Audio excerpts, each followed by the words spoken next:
我的冰箱里面啊，一直有用不完的肉，而且这些肉都不是我买的，因为每一次去朋友家打边炉的时候，他们都会剩下一些猪肉片啊、牛肉片，然后他们都会塞给我，叫我拿回家煮。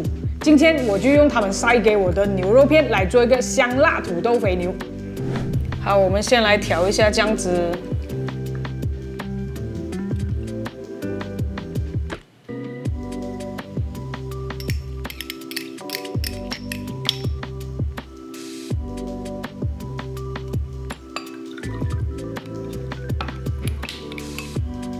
混合均匀就可以了。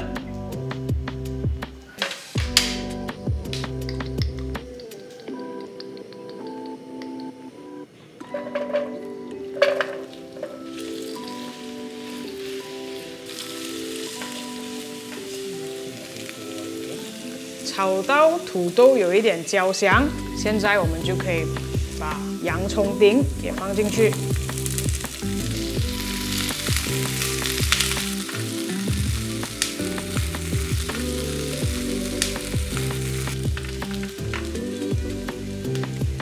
现在我们可以把牛肉片放进去，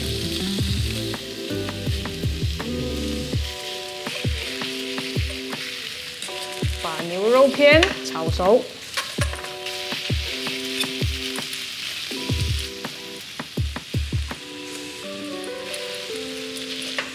现在可以把酱汁倒进去。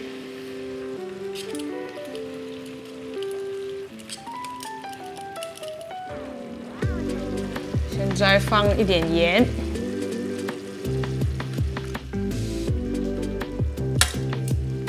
一点青椒，还有一点红椒。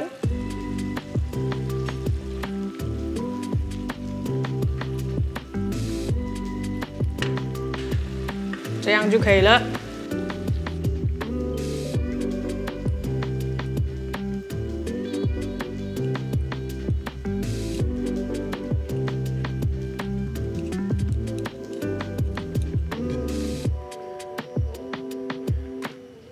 吃不完的牛肉片拿来炒一炒，就可以变成一顿丰富的午餐，是不是很歹嘞？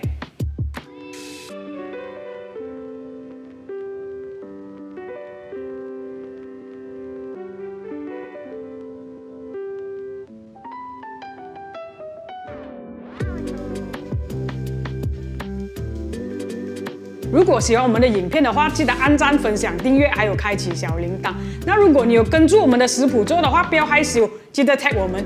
如果你有什么料理想要我们分享的话，也可以在留言那边让我们知道。谢谢观看 Slurping 小视频。